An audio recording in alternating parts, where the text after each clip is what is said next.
Aleluia. Paz do Senhor, irmãos. Amém.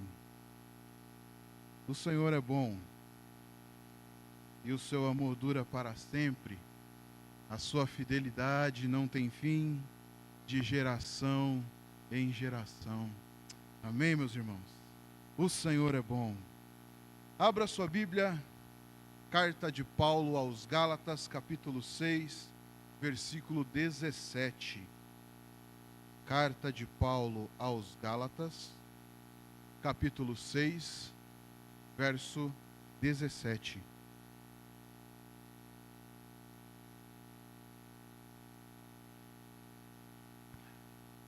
Grande é o Senhor, digno de louvor.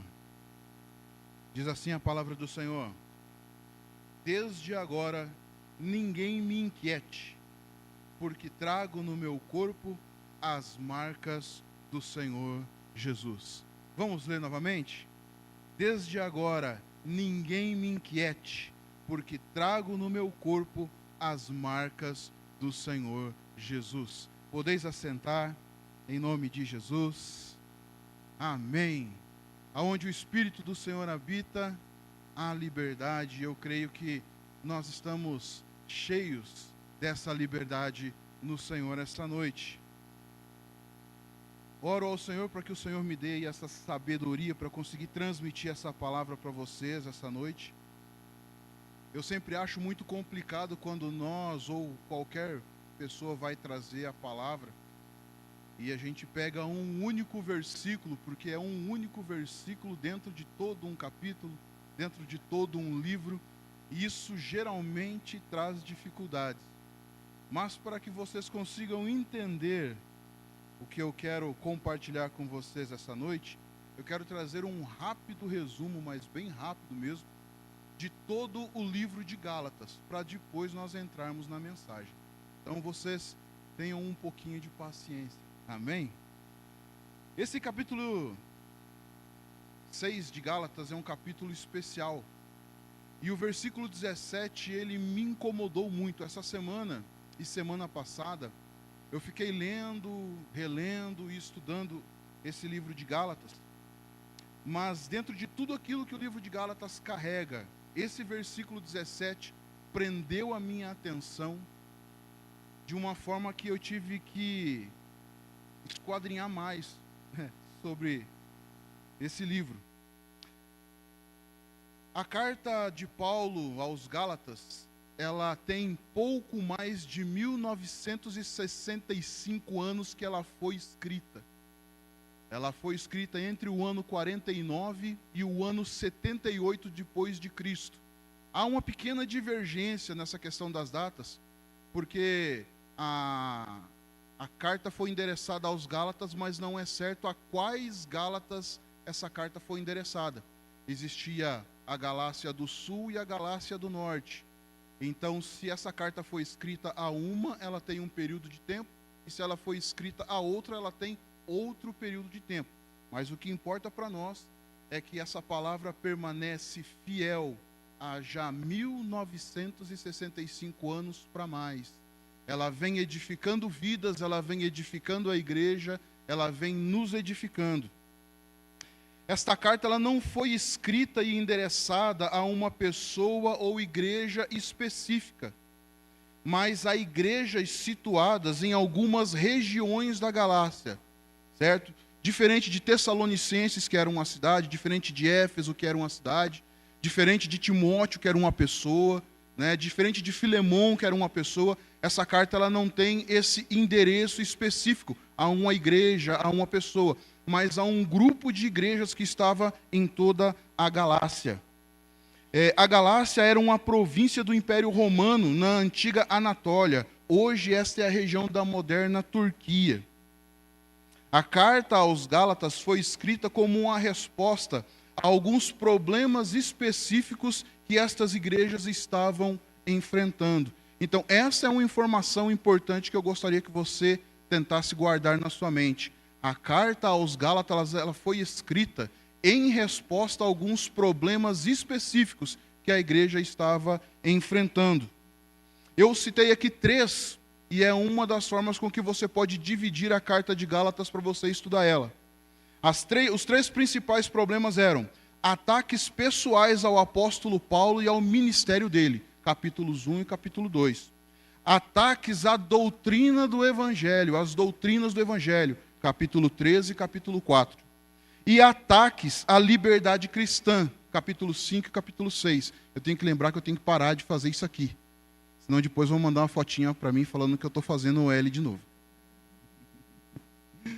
Amém, irmãos? Então, esses eram os três principais problemas que a carta de Gálatas foi escrita em resposta. Ataques ao ministério de Paulo, né? Ataques à doutrina do Evangelho e ataques à liberdade cristã. Capítulo 1 e 2, 3 e 4, 5 e 6. E Paulo, após ele responder devidamente a essas questões, na conclusão da sua carta, o apóstolo Paulo traz então estas palavras do versículo 17 que nós lemos. Desde agora, ninguém me inquiete mais, porque eu trago no meu corpo as marcas do Senhor Jesus. A Nova Versão Transformadora traz de uma forma mais clara esse versículo. De agora em diante, ninguém me importune ou perturbe por estas coisas, pois eu levo em meu corpo cicatrizes que mostram que pertenço ao Senhor Jesus. E é aqui que os meus olhos brilharam, vamos dizer assim. Ninguém me importune de agora em diante, ninguém me perturbe, porque eu levo em meu corpo as cicatrizes que mostram que eu pertenço a Jesus. E é aí que me veio a inspiração para o tema dessa palavra, né? As marcas da fé. As marcas da fé. Quando eu fiz uma pesquisa lá no grego sobre o significado dessa palavra, que termo que Paulo usou para essa palavra marca, eu encontrei a palavra estigma. Então, do grego foi traduzido para nós por marca, mas essa palavra também pode ser traduzida por corte, por cicatriz ou por perfuração. Então, do grego, estigma é marca, corte, perfuração ou cicatriz. E Paulo usa essa palavra de maneira proposital. Por que Paulo usa essa palavra de maneira proposital?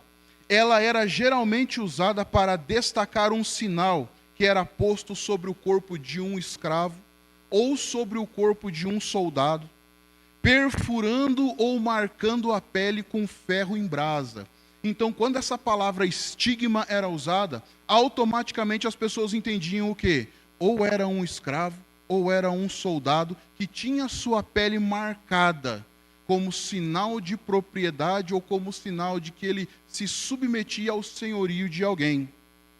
Alguns sacerdotes pagãos também marcavam a si mesmos desta forma com os símbolos dos ídolos aos quais eles serviam. E aí começou a se abrir na minha mente aqui. Ou seja, Paulo com essa palavra faz referência às cicatrizes que ele adquiriu em suas várias viagens missionárias. Paulo faz menção, ele usa esta palavra para fazer referência às cicatrizes que ele ganhou durante a vida dele no senhorio de Jesus, sob o senhorio de Jesus. 2 Coríntios capítulo 11, do versículo 23 ao 27, ele dá uma lista exemplificando tudo o que ele passou. Diz assim: vocês são servos de Cristo? Sou ainda mais do que vocês. Falo como se estivesse louco. Muito mais em trabalhos, muito mais em prisões, em chicotadas sem medida, em perigo de morte estive inúmeras vezes. 5 vezes recebi dos judeus 39 chibatadas. Quem é bom de matemática? 5 vezes 39? 195. Ou seja, ele emprestou o corpinho dele para ser açoitado 195 vezes.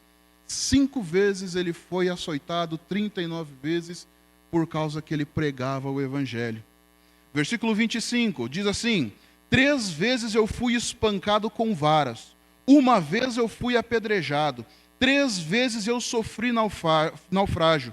Passei 1 dia e 1 noite em mar aberto. Muitas vezes passei por perigos em viagens, perigos em rios, perigos entre bandidos, perigos entre os do meu próprio povo, perigos entre gentios, perigos na cidade, perigos no deserto, perigos no mar, perigos entre falsos irmãos, em trabalho e cansaço, muitas vezes em noites sem dormir, com fome e com sede, muitas vezes sem comida, com frio e com falta de roupas.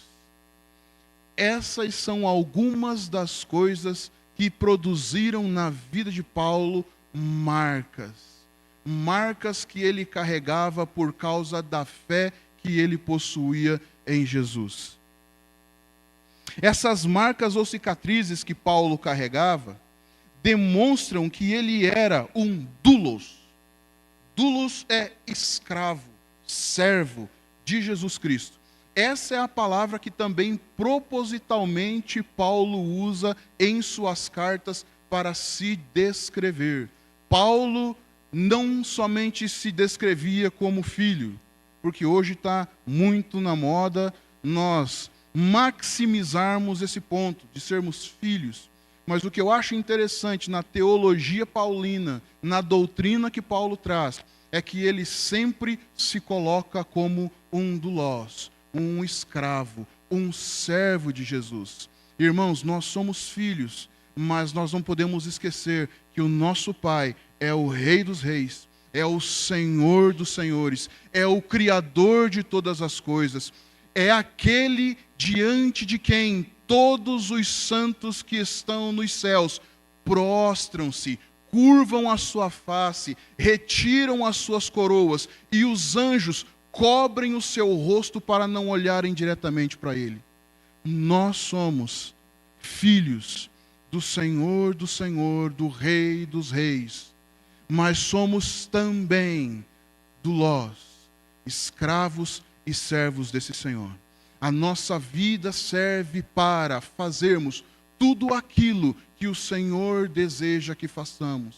As nossas vidas servem para glorificar a pessoa de Deus. A sua vida é para a glória de Deus. A sua vida é para a edificação da igreja dele.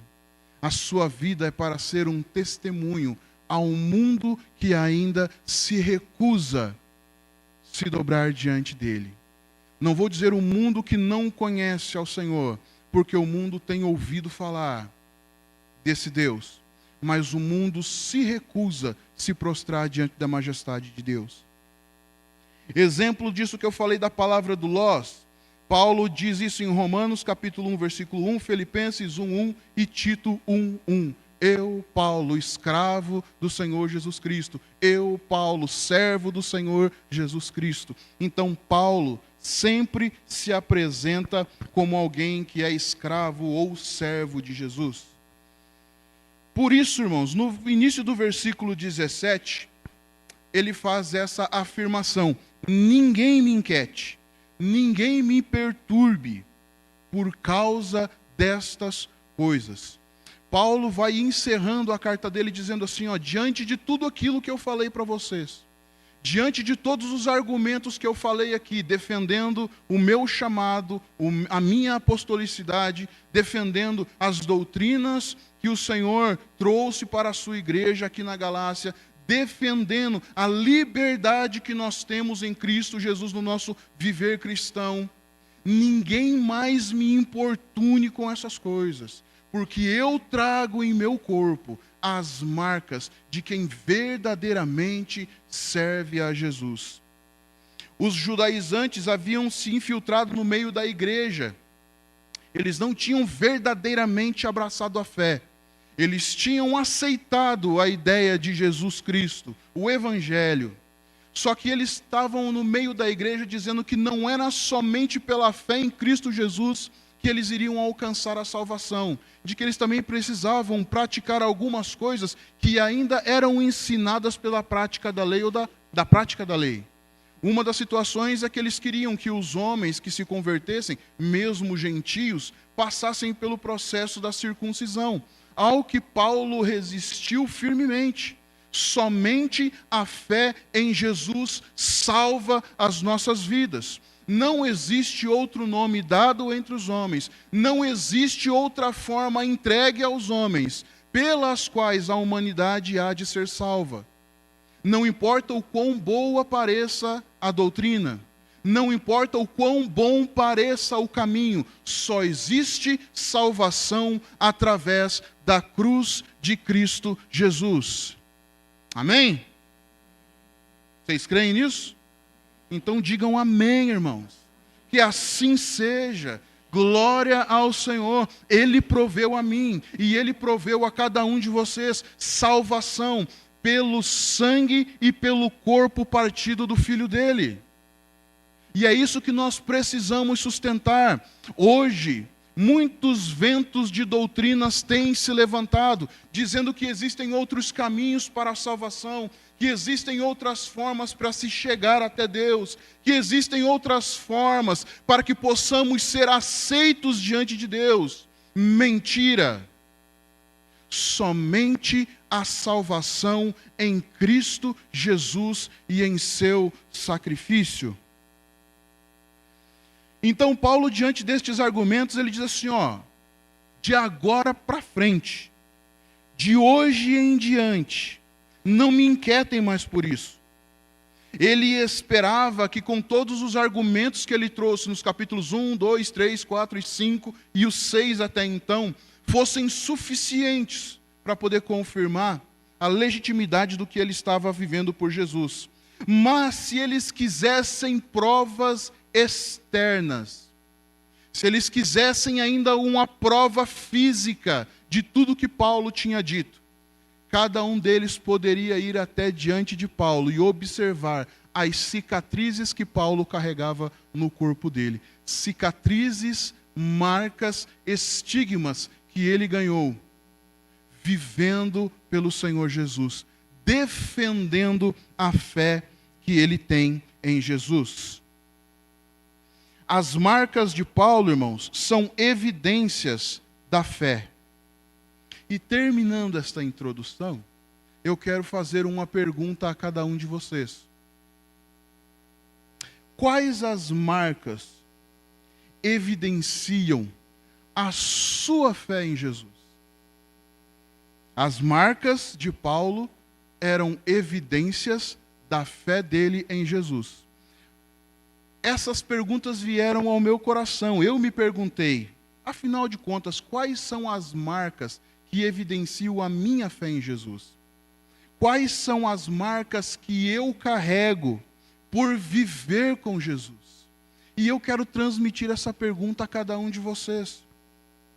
Quais as marcas que evidenciam a sua fé em Jesus? Pensa aí um segundinho enquanto eu tomo uma aguinha aqui.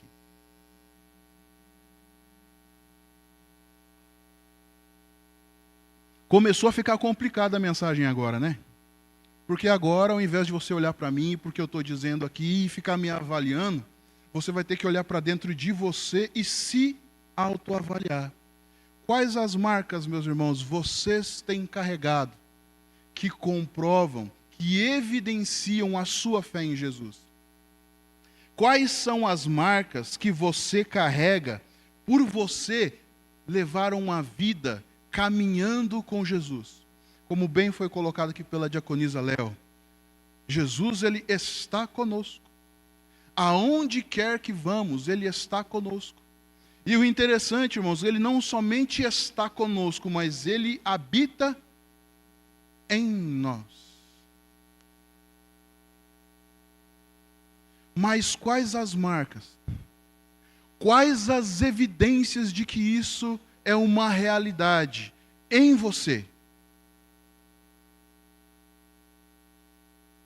A nossa vida cristã precisa ter evidências. Irmãos, isso é uma necessidade. A nossa vida cristã precisa ter evidências. E nós podemos pegar Paulo aqui, já que estamos falando dele e de uma obra dele, como exemplo. os argumentos, quando são insuficientes, há necessidade de que você comprove, muitas vezes, com provas físicas. Paulo trouxe argumentos poderosos, inspirados pelo Espírito Santo, diante das acusações que se fizeram a ele. Mas chegou um momento que ele falou assim, e se não for necessário, se não for suficiente, não me inquiete por causa dessas coisas. Eu carrego, eu provo no meu corpo que eu vivo com Jesus. Então, irmãos, a nossa vida cristã, ela precisa ter evidência, a nossa fé, ela precisa ter evidências, porque muitas vezes nós vamos chegar diante daqueles para os quais nós temos ido e levado o Evangelho, que somente aquilo que nós dissermos não será suficiente. Você deverá apresentar evidências. Aí o calo aperta, porque muitos de nós aqui somos craques, experts, pelo tempo da nossa caminhada em apresentar argumentos, mas muitas vezes nos será dado como falta as evidências. A nossa vida cristã muitas vezes é carente de evidências. Eu quero que enquanto nós nos caminhamos nessa mensagem, enquanto nós meditamos no que está sendo dito aqui, avalie a sua vida. Um dos textos que foi lido para nós aqui hoje sobre a questão da Santa Ceia, né? Avalie-se, pois, o homem, ou analise-se, pois, o homem a si mesmo, e então coma do pão e beba do cálice. Avalie-se. Enquanto essa mensagem é entregue a você, avalie-se. Questione-se, pergunte ao Senhor, Senhor, me revela, me mostra. Quais são as marcas que eu tenho carregado do meu relacionamento contigo? Quais são as marcas que eu tenho carregado do meu viver contigo? A evidência é a qualidade daquilo que se destaca, daquilo que não deixa margens para dúvida. É isso que significa a palavra evidência. Qualidade daquilo que se destaca, daquilo que não deixa margem para dúvidas. Na esfera natural, nós temos algumas profissões que produzem ferimentos, que trazem feridas e dores, e que quando elas se curam, elas trazem e deixam marcas e cicatrizes. A nossa vida cristã, ela funciona da mesma maneira. Se eu vivo com Jesus, é impossível de que a minha vida não seja marcada por Ele. Se você caminha com Jesus, é impossível que a sua vida não seja marcada por Ele. Se você caminha com Jesus, se você faz o que Jesus tem dito a você que você deve fazer, essa prática produzirá marcas na sua vida, inegáveis, marcas inegáveis. E quando eu estava refletindo sobre essa palavra, na hora o Espírito Santo do Senhor me trouxe à mente um colega meu. E esse colega, ele tem por profissão açougueiro. Mas olha que coisa interessante, irmãos, eu acho que eu nunca viajei tanto numa mensagem igual nessa aqui. Eu fui longe, hein? Eu fui longe, mas graças ao Senhor eu voltei. Olha que coisa interessante. Conversando com ele, estando junto com ele, chegou um momento onde ele pegou um instrumento de trabalho dele, uma faca gigante lá, e ele foi dar fio àquela faca. Ele foi para a pedra, afiou aquela faca. Depois ele pegou um outro instrumento que se chama chaira, que serve para fazer o quê? Corrigir o fio da faca para ela ficar igual uma gilete, cortando até pensamentos. Só que quando ele pegou aquela chaira nas mãos, ele trazia ela em direção contrária ao corpo, e numa velocidade que eu fiquei boquiaberto. Irmãos, eu acho que por questão de milímetros aquela faca não atingia a mão dele que estava segurando a chaira. E aí eu até questionei ele depois sobre a habilidade, sobre a forma com que ele afiava a faca. Ele deixou tudo de lado e estendeu as mãos dele para mim. E eu comecei a contar a quantidade de cicatrizes que ele tinha nas suas mãos, em vários lugares diferentes. Ele falou, irmão, eu faço isso aqui hoje, mas eu já me machuquei muito no processo aprendendo a trabalhar. Irmãos, a nossa vida com Jesus nós vamos nos machucar muito no processo, aprendendo a servir Jesus. E esses ferimentos vão produzir em nós marcas, cicatrizes. Eu fiz uma visitinha rápida para o Ivo essa semana, passei lá, acho que não demorei nem 20 minutos. E como eu já estava com todas essas informações na cabeça pipocando, né? Enquanto nós conversávamos, eu dei uma rápida olhada nas mãos do Ivo. Quem não sabe, o Ivo é torneiro mecânico lá. E irmãos, eu me espantei com a quantidade de ferimentos que eu vi na mão do Ivo. De cortes, de dedos que foram prensados e coisas dessa natureza. O exercício da profissão dele trouxe ferimentos, trouxe marcas para a vida dele, trouxe dores, trouxe angústias. E que muitos desses ferimentos, ao cicatrizarem, deixaram marcas, deixaram cicatrizes. Você não vai conseguir olhar as mãos do meu colega que é açougueiro, mas depois peça licença, fala para o Ivo estender as mãozinhas assim para você e dê uma olhadinha. Irmãos, o que eu quero dizer com tudo isso para você? A vida com Jesus produz marcas. Se você vive com Jesus, irmãos, existem marcas dessa vida em você. Existem cicatrizes dessa caminhada com Jesus.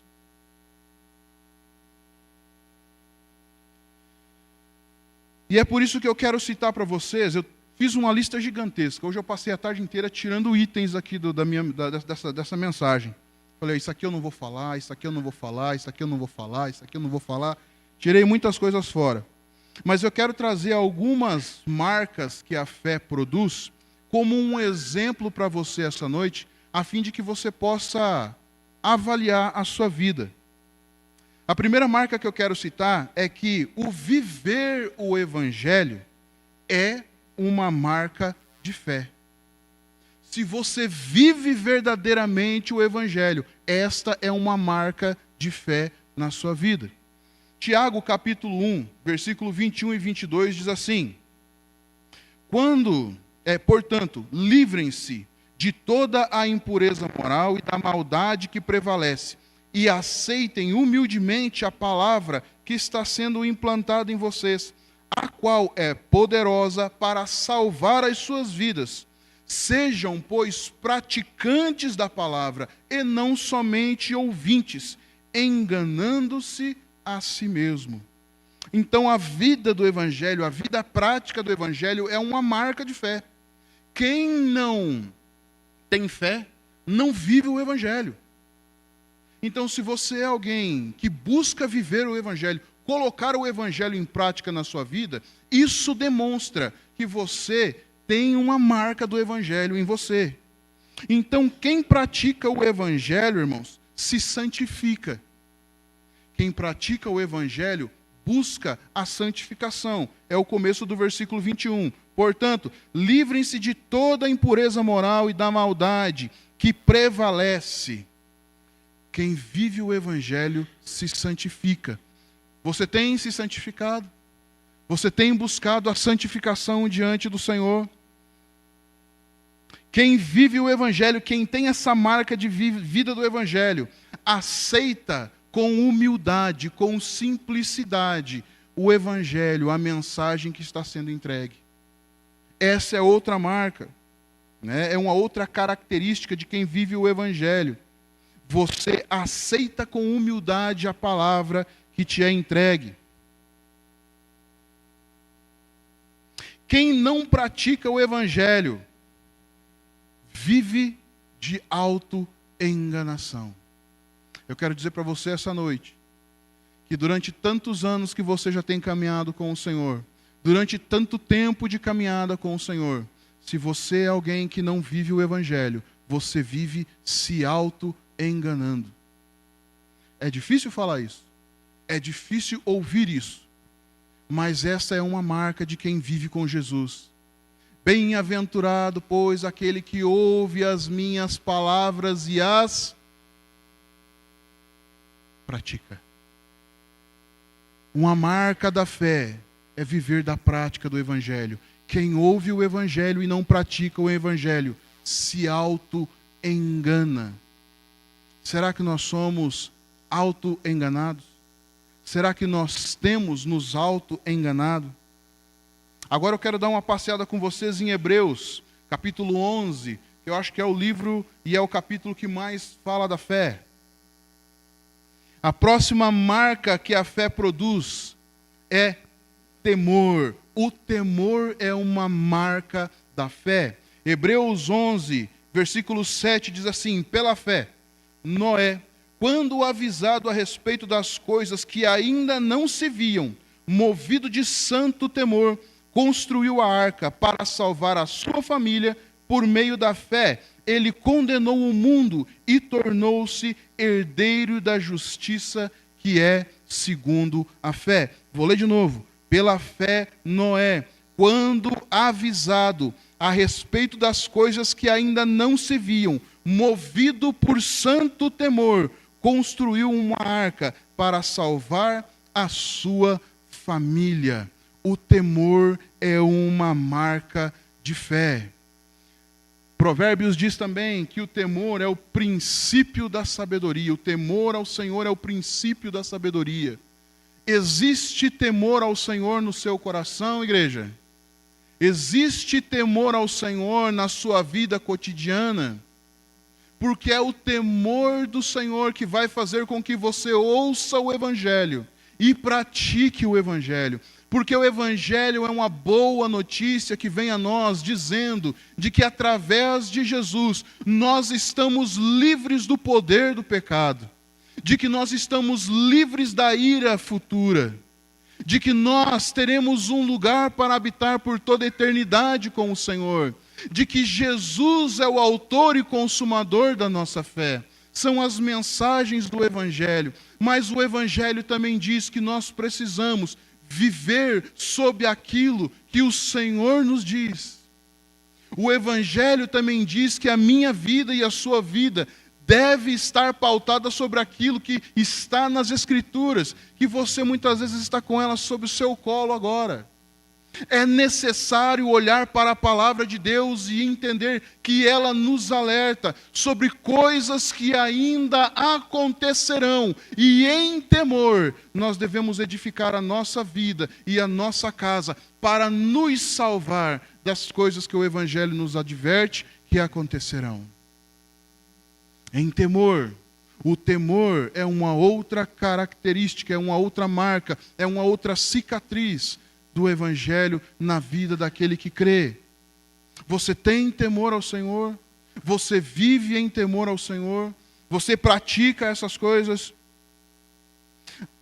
Mais uma marca.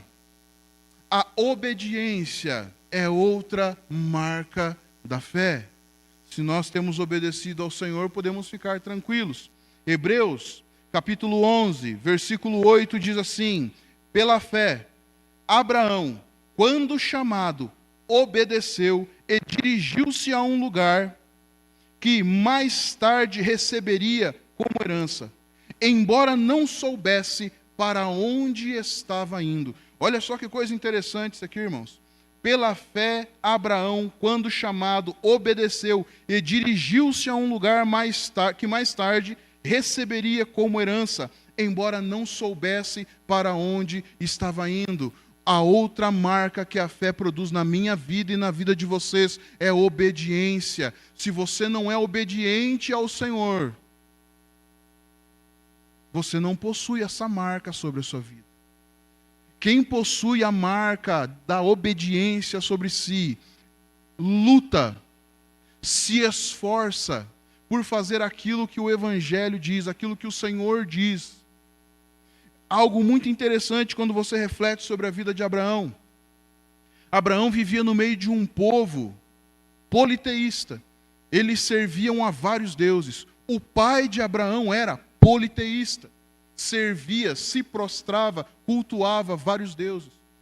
De repente Deus, na sua infinita sabedoria, na sua graça misericordiosa, se apresenta para Abraão um dia e diz assim: ei, Abraão, saia da tua terra, saia da tua parentela e vá para onde? Para a terra que eu te mostrarei.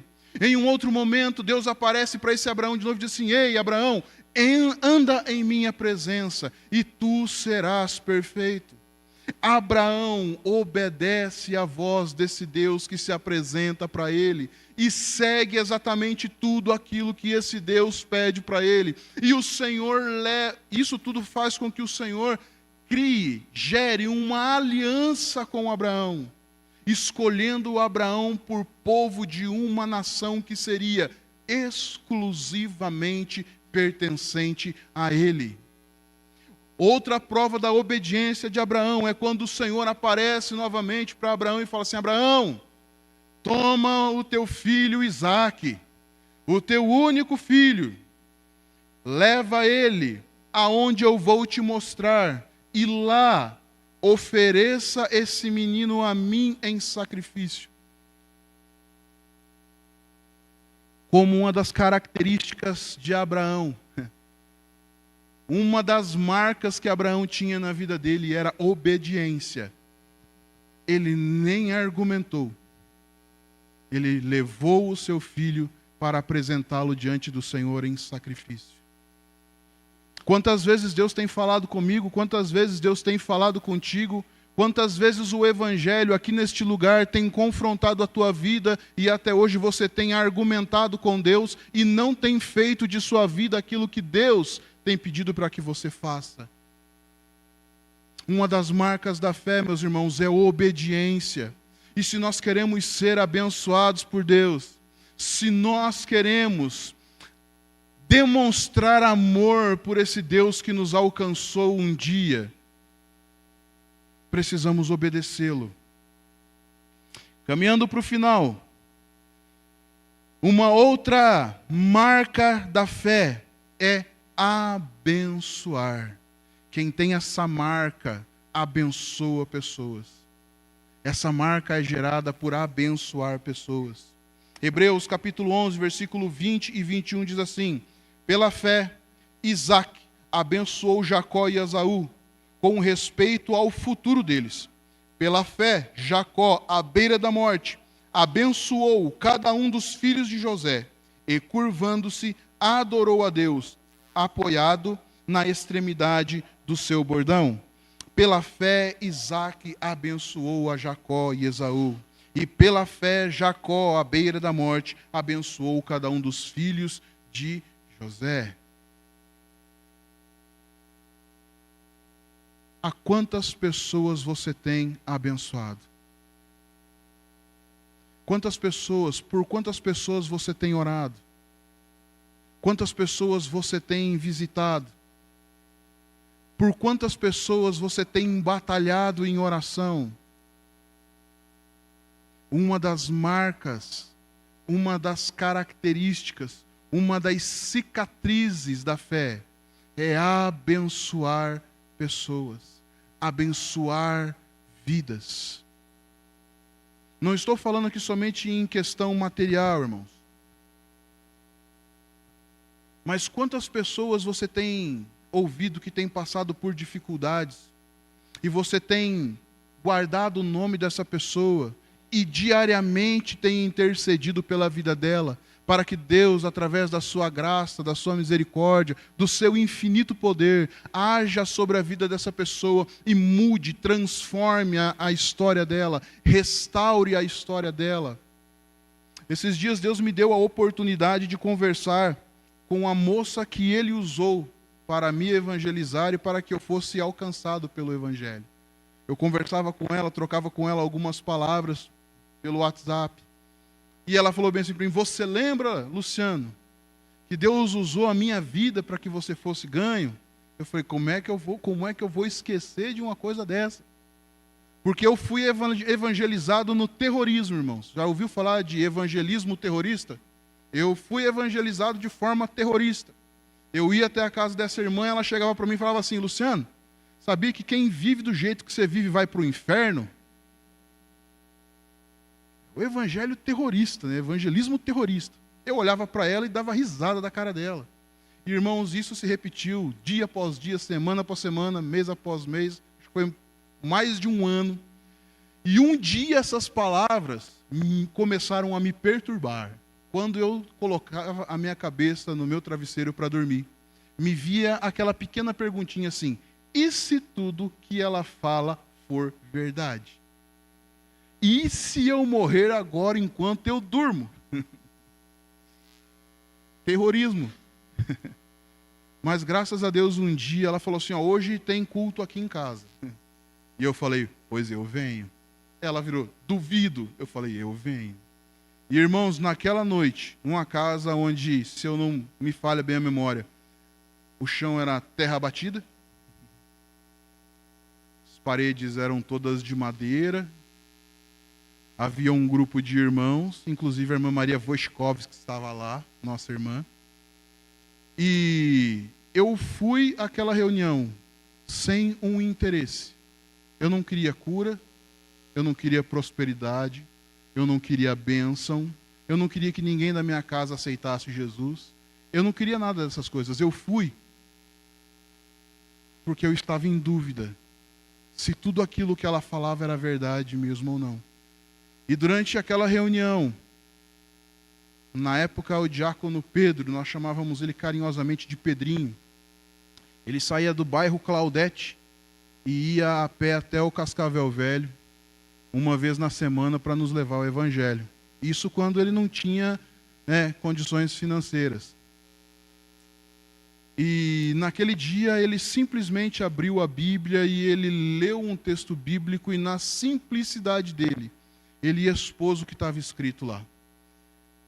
A reunião não durou muito tempo, nós cantávamos alguns corinhos, uns livrinhos assim, pequenininhos, chamados de harpa cristã, só tinha corinho. Quando eu cheguei aqui, meu Senhor já estava, e por aí vai.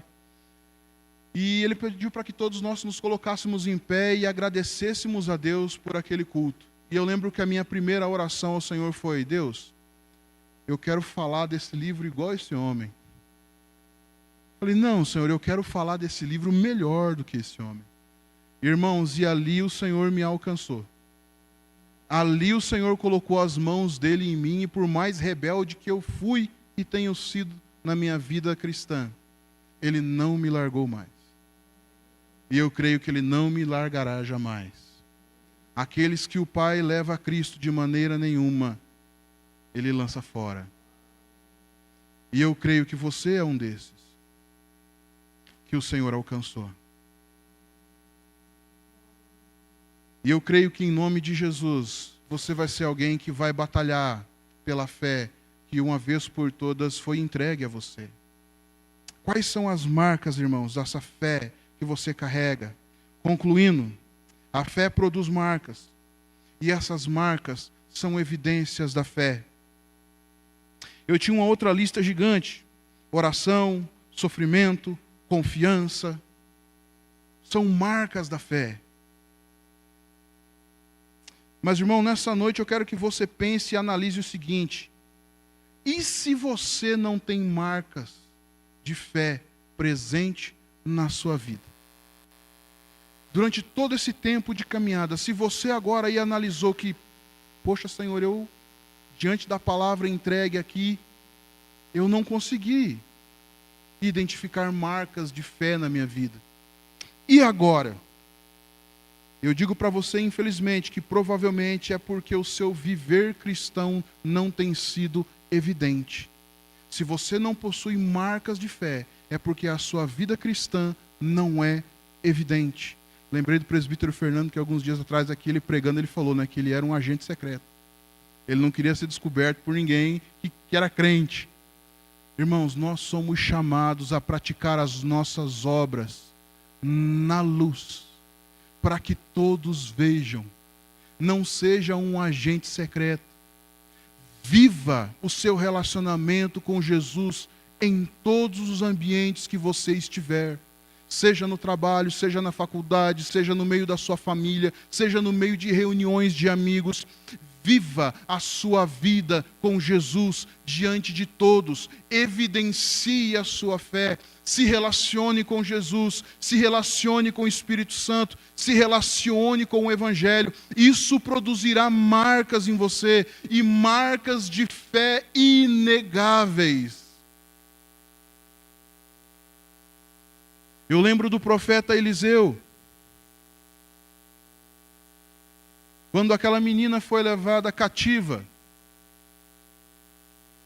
e Naamã, cheio de lepra, sem nada que o pudesse ajudar, ele ouve as palavras daquela menina.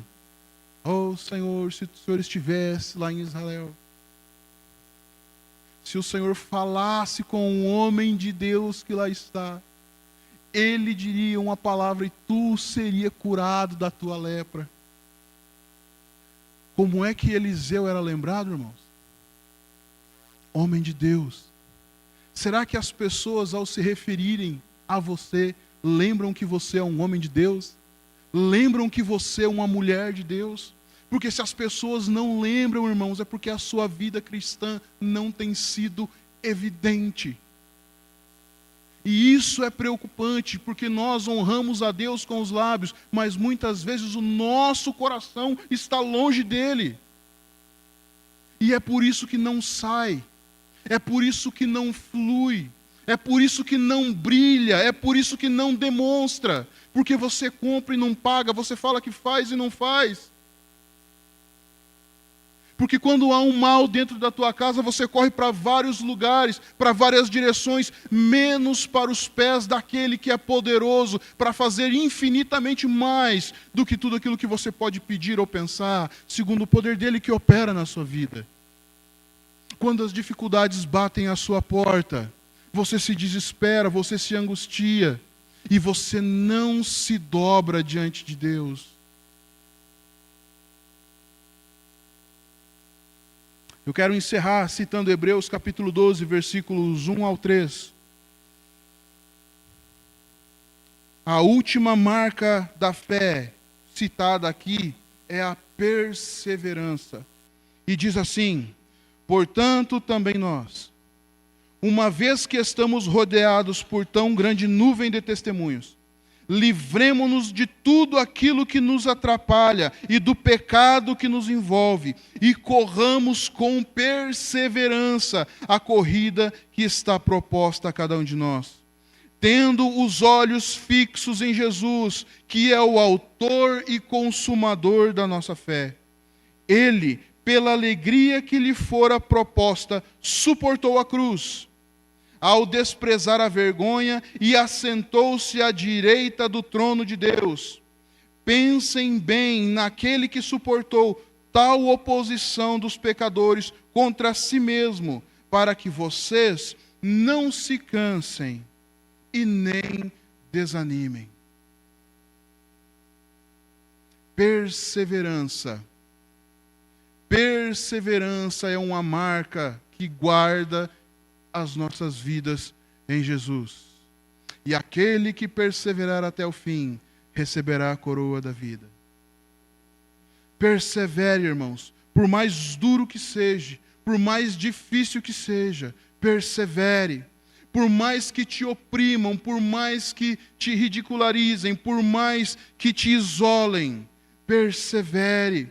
Por mais que as pessoas tirem sarro de você, por mais que digam que você é atrasado por acreditar num livro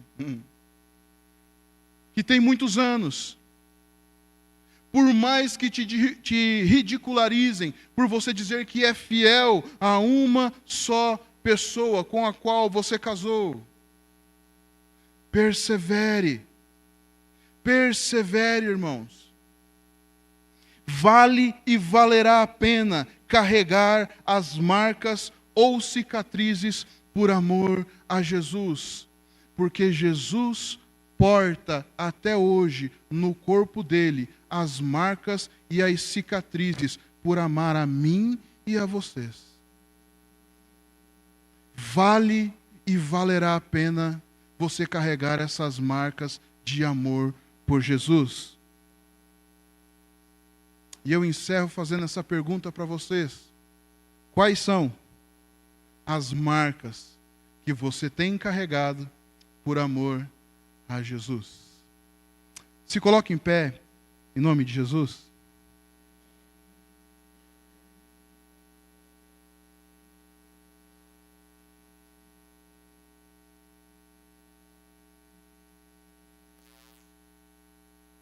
Feche os seus olhos.